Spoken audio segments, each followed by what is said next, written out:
Journey of love. രചന നിലാവിൻ്റെ കൂട്ടുകാരി. അവതരണം സാലിം കരുളായി. ആര് നേരെ പോയത് മീരൻ്റെ അടുത്തേക്കായിരുന്നു. അമ്മേ ദാ ചായ. വീൽ ചെയറിൽ നിന്ന് ജനൽവാതിൽ കൂടി പുറത്തേക്ക് നോക്കിയിരിക്കുന്ന മീരൻ്റെ അടുത്തേക്ക് നടന്നു. എന്താ മോളെ ബഹളം കേട്ടത്? ആരുവിൻ്റെ കയ്യിൽ നിന്നും ചായ ഗ്ലാസ് വാങ്ങിക്കൊണ്ട് മീര ആരുവിനോട് ചോദിച്ചു. ഒന്നുമില്ല, അമ്മയും മോളും വെറുതെ ചൊറിയാൻ വന്നതായിരുന്നു. ഞാൻ അവരുടെ ചോട്ടിൽ മാറ്റി വിട്ടിട്ടുണ്ട്. എന്തിനാ മോള് വെറുതെ അവരുമായിട്ട് വഴക്കിനും പോകുന്നത്? പിന്നെ എന്ത് വേണമെന്ന് അമ്മ പറയുന്നത്? അവർ പറയുന്നതും ചെയ്യുന്നതൊക്കെ കേട്ട് സഹിച്ചു നിൽക്കണോ? എന്നെ കൊണ്ട് പറ്റില്ല അമ്മേ. അത് പറഞ്ഞ് ആര് തിരിഞ്ഞ് അടുക്കളയിലേക്ക് പോയതും മീര ഭിത്തിയിലുള്ള മാധവന്റെ ഫോട്ടോ നോക്കി നിറകണ്ണ് ക്ലോപ്പി. കിച്ചണിലെത്തി ആര് വേഗം തന്നെ എല്ലാവർക്കും രാത്രിയിൽ കഴിക്കാനുള്ളതെല്ലാം ഉണ്ടാക്കി വെച്ചു.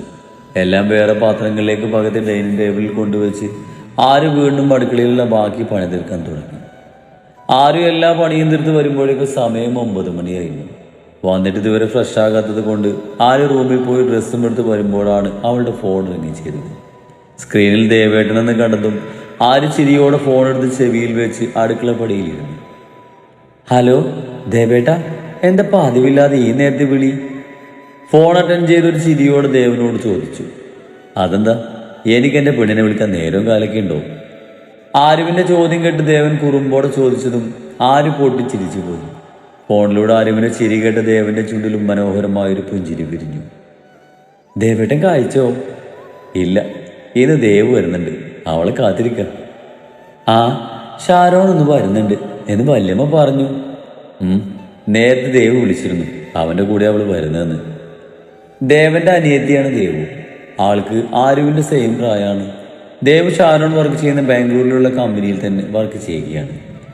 നീ കഴിച്ചോ? ഇല്ല ദേവേട്ടാ, പണികളൊക്കെ ഇപ്പം തീർത്തിട്ടൊന്ന് ഫ്രഷ് ആകാൻ വേണ്ടി പോവാ. അപ്പോഴാണ് ദേവേട്ടൻ വിളിച്ചത്. ആര് പറഞ്ഞത് കേട്ട് അവളുടെ കഷ്ടപ്പാടോട് ദേവന്റെ ഉള്ളു വീങ്ങി. വല്ലാതെ കഷ്ടപ്പെടുന്നുണ്ടല്ലേ അവർ നിന്നെ? എനിക്ക് ശീലായി ദേവേട്ടാ, ആര് ചിരിയോടെ പറഞ്ഞു. അച്ഛൻ വന്നാ ഉടനെ ഞാൻ നമ്മുടെ കാര്യം വീട്ടിൽ പറയുമാരൂ. അവർ സമ്മതിച്ചില്ലെങ്കിലോ? സമ്മതിക്കും. എൻ്റെ അച്ഛനും അമ്മക്കും നിന്നെ ഇഷ്ടാവും, അതെനിക്ക് ഉറപ്പുണ്ട്. പക്ഷെ ദേവേട്ട, ഇവിടെയുള്ളവർ സമ്മതിക്കില്ല. എനിക്ക് നിന്റെ സമ്മതം മാത്രം മതിയാരൂ. നീ എൻ്റെ കൂടെ വരാൻ തയ്യാറായിരുന്ന ആ നിമിഷം നിന്നെ താലി കെട്ടി ഞാൻ എൻ്റെതാക്കും. ഞാൻ പോന്നാ അമ്മ തനിച്ചാകില്ല ദേവേട്ട. അമ്മ ഇവിടെ എനിക്ക് വരാൻ കഴിയില്ല. ദേവൻ പറഞ്ഞത് കേട്ട് ആര് വിഷമത്തോടെ പറഞ്ഞു. ആ കാര്യമൊന്നും നീ പേടിക്കണ്ട, നമുക്ക് തന്നെ അമ്മയും അവിടുന്ന് കൂടെ കൂട്ടാം. എന്നെങ്കിലും ദേവേട്ടന് ഞാനും എൻ്റെ അമ്മയും ഭാരമായാലോ? ആരു? ദേവന്റെ ദേഷ്യത്തോടെയുള്ള വിളി കേട്ടതും ആരോ അബദ്ധം പറ്റിയതുപോലെ നാവ് കടിച്ചു. നീ ഇങ്ങനെയാണോ ആരു എന്നെ മനസ്സിലാക്കിയിട്ടുള്ളത്? സോറി ദേവേട്ട, ഞാൻ അറിയാതെ പറഞ്ഞതാ. ദേവൻ പറഞ്ഞത് കേട്ട് ആരും ചിണുങ്ങിക്കൊണ്ട് പറഞ്ഞതും അവനൊന്ന് അമർത്തി മൂളി. ഞാൻ സോറി പറഞ്ഞല്ലേ, പിന്നെന്താ മിണ്ടാത്തത്? എന്നോട് പിണക്കായ ദേവേട്ടൻ? ആര് പരിഭവത്തിൽ ചോദിച്ചു. എൻ്റെ ആരൂസിനോട് എനിക്ക് പിണങ്ങാൻ പറ്റുമോ? ദേവൻ ചിരിയോടെ പറഞ്ഞത് കേട്ട് ആരുവിനെ ചുണ്ടിലും ഒരു പുഞ്ചിരി പിരിഞ്ഞു. വീണ്ടും അവരുടെ സംസാരം നീണ്ടുപോയി. അയ്യോ ദേവേട്ടാ, സമയം ഒത്തിരിയായി, ഞാൻ നാളെ വിളിക്കാമേ. ശരിയെന്നാ, ഗുഡ് നൈറ്റ്. ഗുഡ് നൈറ്റ് ദേവേട്ടാ. ചിരിയോട് അതും പറഞ്ഞ് ആര് ഫോൺ വെച്ച് വീടിൻ്റെ പിന്നിലുള്ള കുളപ്പുരയിലേക്ക് നടന്നു. കുളത്തിൻ്റെ ഭാഗത്തുള്ള ലൈറ്റ് ഓണാക്കി ആര് ഉള്ളിലേക്ക് കടന്ന് വാതിൽ ചാരി മറപ്പുറയിൽ പോയി കയ്യിലുള്ള ഡ്രസ്സ് അവിടെ വെച്ച് ഇട്ടിരിക്കുന്ന ഡ്രസ്സ് മാറ്റി ഒരു മുണ്ടെടുത്ത് കൊടുത്ത് ആട് കുളത്തിലെ പടിക്കെട്ടിൽ വന്നിരുന്നു. ഏത് സമയത്തായാലും ആരുവിന് ഇഷ്ടം ആ കുളത്തിൽ വന്ന് കുളിക്കാനായിരുന്നു. കുഞ്ഞുനാൾ മുതൽ അവൾക്ക് അതായിരുന്നു ഇഷ്ടം. നിലാവിൽ കുളിച്ചു കിടക്കുന്ന കുളവും ചുറ്റുപാടും അവളുടെ ഉള്ളിൽ തണുപ്പേറി. മനസ്സിലേക്ക് അവൻ്റെ ദേവന്റെ മുഖം ഓടിയെത്തിയതും ആരുവിന് ചുണ്ടിൽ പ്രണയത്തിൽ കലർന്നൊരു പുഞ്ചിരി പിരിഞ്ഞു.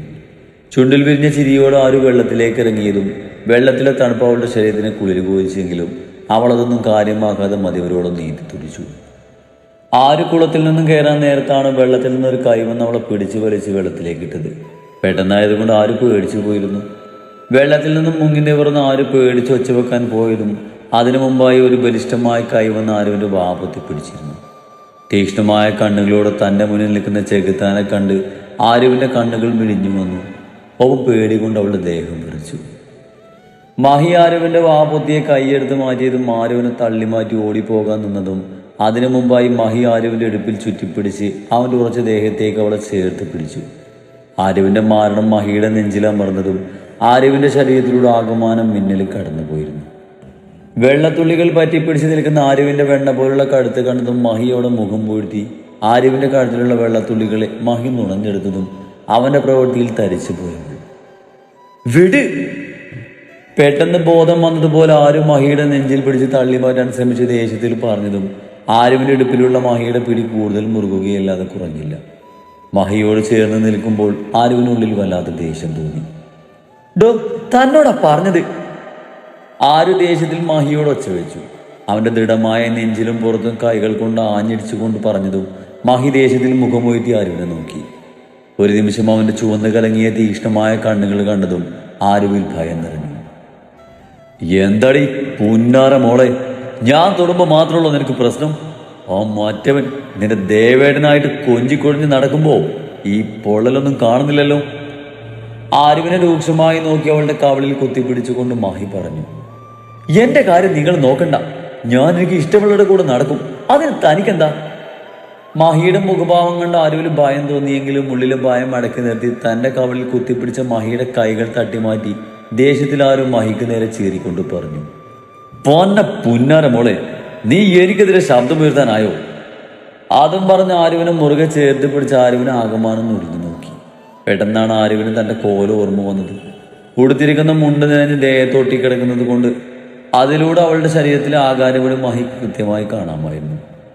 ഇടുപ്പിൽ മുറുകുന്ന അവന്റെ കൈകളുടെ വേദന കൂടിയതും അവളുടെ കണ്ണിൽ നിന്ന് കണ്ണുനീര് ഒഴുകിയിറങ്ങി. ആഹാ, നീ കരയേ? അത്ഭുതാണല്ലോ. നീ ഇതുപോലെ എന്റെ കയ്യിൽ കിടന്ന് പിടയുന്നത് കാണുമ്പോ മനസ്സിന് വല്ലാത്ത സന്തോഷം ആരുഷി. ആരുവിന്റെ കണ്ണുനീർ കണ്ട് മഹി ഒരു ഉന്മാദിയെ പോലെ പറഞ്ഞതും ആരുവിനെ ദേഷിച്ചു നോക്കി. നീ ഇങ്ങനെ നോക്കലടി, കണ്ടോട് പോയി ഞാൻ വല്ലതും ചെയ്യുവേ. ചുണ്ടുകൾ കടിച്ചു പിടിച്ച് അവൾ അടിപിടി നോക്കിക്കൊണ്ട് മഹി പറഞ്ഞ് ആരുവിന്റെ അടുത്തേക്ക് നടന്നതും ആരുവിനെ ദേഷ്യത്തിൽ തള്ളിമാറ്റി അപ്പൊ കിട്ടിയ ധൈര്യത്തിൽ മാഹിയുടെ കവളിട്ടൊന്ന് പൊട്ടിച്ച് അവിടുന്ന് ഓടിപ്പോയി.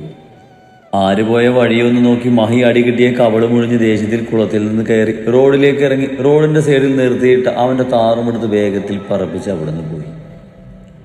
ആരും ഓടിപ്പോയി പുറത്തെ ബാത്റൂമിൽ കയറി ഡ്രസ്സ് മാറ്റി ഉള്ളിലേക്ക് കയറി വേഗത്തിൽ മിടിച്ചുകൊണ്ടിരിക്കുന്ന ഹൃദയത്തെ പരിധിയിലാക്കി ഉള്ളിലേക്ക് നടന്നു. ആരുവിന് ഇപ്പോഴും മഹിയുടെ കൈകളുടെയും അതരങ്ങളുടെയും ചൂട് ദേഹത്ത് തങ്ങി നിൽക്കുന്നത് പോലെ തോന്നിയതും ആരുവിൽ വല്ലാത്ത അസ്വസ്ഥത നിറഞ്ഞു. വൃത്തികെട്ടവൻ, ഇനി എന്റെ മുമ്പിൽ വന്ന ഇനിയും കൊടുക്കും ഞാൻ ആ പാട്ട മോത കിട്ടു രണ്ടെണ്ണം. അവൻ ആരാണ് അവന്റെ വിചാരം? ചെകുത്താൻ! എന്ത് പറ്റുമ്പോളെ നിനക്ക്? ചേച്ചിയായിട്ട് വഴക്കിട്ടോ? ദേശത്തിൽ ഓരോന്ന് പെറുപെറുത്ത് റൂമിലേക്ക് കയറി വരുന്ന ആരവിനെ കണ്ട മീര സംശയത്തിൽ ചോദിച്ചു. ഒന്നുമില്ലമ്മേ, ചോദിക്കാനും പറയാൻ ആരുമില്ലാത്തവരോട് ആർക്കും എന്തോ ആകാലോ. മഹി എന്ന കാര്യം മനഃപൂർവ്വം മീരയിൽ നിന്ന് മറച്ചു വെച്ചുകൊണ്ട് അത്രമാത്രം പറഞ്ഞു.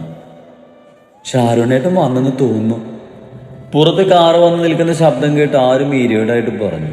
അപ്പോഴേക്കും ആരുവിനെ തേടി മാലതിയുടെ വിളിയെത്തിയതും ആര് വേഗം മുടി മാടിയൊരുക്കി തോർത്തിൽ പൊതിഞ്ഞ് കെട്ടിവെച്ച് ഹാളിലേക്ക് നടന്നു. ഏട്ടാ! ഹാളിലേക്ക് വരുന്ന ഷാരോണിനെ കണ്ടതും ആര് സന്തോഷത്തോട് ഓടിപ്പോയി അവനെ കെട്ടിപ്പിടിച്ചു. സുഖാണോ ആരുസേ? നിറഞ്ഞ ചിരിയോടെ തിരിച്ച് ആരുവിനെ ചേർത്ത് നിർത്തിക്കൊണ്ട് ഷാരോൺ ചോദിച്ചതും അവൾ ചിരിയോടെ അതേന്ന് തലയാട്ടി. ഇതെല്ലാം കണ്ട മാലതിയുടെയും ശ്രേയുടെയും മുഖം വീർത്തു. എന്നാൽ ജയന്റെ കണ്ണുകൾ ആരുവിൽ ഒഴിക്കുന്നതാണെന്ന്. ഈ അസത്തെ, നീ ഇത്രയും നേരം എവിടെയായിരുന്നു?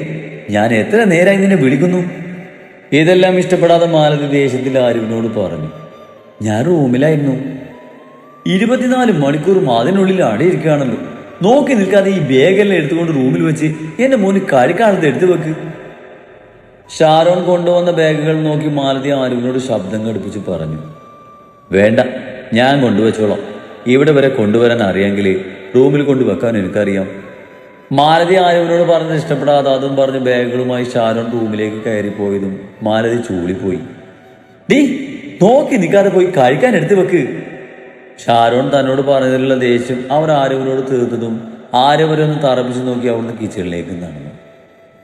മാലതി, നിന്നോട് ഞാൻ പലതവണ പറഞ്ഞിട്ടില്ലേ ആ പെണ്ണിനോട് നല്ല രീതിയിൽ പെരുമാറണമെന്ന്? ആരുപോയ വഴിയെ ദേഷ്യത്തിൽ നോക്കി നിൽക്കുന്ന മാലതിയെ നോക്കി ജയം പറഞ്ഞു. എന്താന്നറിയില്ല, ആ പെണ്ണിനെ കാണുമ്പോൾ തന്നെ എനിക്ക് ദേഷ്യം വരും. അത് നല്ലതല്ല മാലതി, നിനക്കറിയാലോ, നമ്മളതെന്ന് പറഞ്ഞ് നമ്മൾ കൈവശം മടക്കി വെച്ചിരിക്കുന്ന ഒന്നും നമ്മളുടേതല്ല. ഇപ്പോഴും ഇതെല്ലാം ആരുവിൻ്റെ പേരിൽ തന്നെയാണ്. അതവർക്കറിയാത്തത് കൊണ്ട് നമ്മൾ രക്ഷപ്പെട്ടു. മാധവൻ ആരുവിൻ്റെ പേരിൽ എഴുതി വെച്ച ഈ സ്വത്തുക്കൾ ആരുവിന് 24 വയസ്സ് കഴിയാതെ കൈമാറ്റം ചെയ്യാനൊക്കത്തില്ല. അതുകൊണ്ട് എല്ലാം നമ്മുടെ കൈപ്പിടിയിലാകുന്നത് വരെ അവളോട് താഞ്ചത്തിൽ നിൽക്കുന്നതാണ് നല്ലത്. ശ്രേയയോടുകൂടെയാണ് ഞാൻ പറഞ്ഞത്. ഇരുവരെയും നോക്കി അത്രമാത്രം പറഞ്ഞ് ജയനുള്ളിലേക്ക് നടന്നു. ഈ കണ്ട സ്വത്തുക്കളെല്ലാം നമ്മളുടേതായിക്കോട്ടെ, എന്നിട്ട് അവൾ അവിടുന്ന് ഒഴിവാക്കി വിടണം അമ്മേ. തൽക്കാലം ജയേട്ടൻ പറഞ്ഞതുപോലെ അനുസരിക്കാം. എന്നെ കൊണ്ടൊന്നും പറ്റില്ല അവളോട് സ്നേഹത്തിൽ പെരുമാറാൻ. എന്റെ പൊന്നു കൊച്ചേ, നീ അവളോട് മിണ്ടാൻ പോയില്ലെങ്കിലും വേണ്ട, പഴയ പോലെ കിട്ടിയ അവസരം അവളെ ഉപദ്രവിക്കരുത്. അതാ നിന്റെ അച്ഛൻ ഉദ്ദേശിച്ചത്.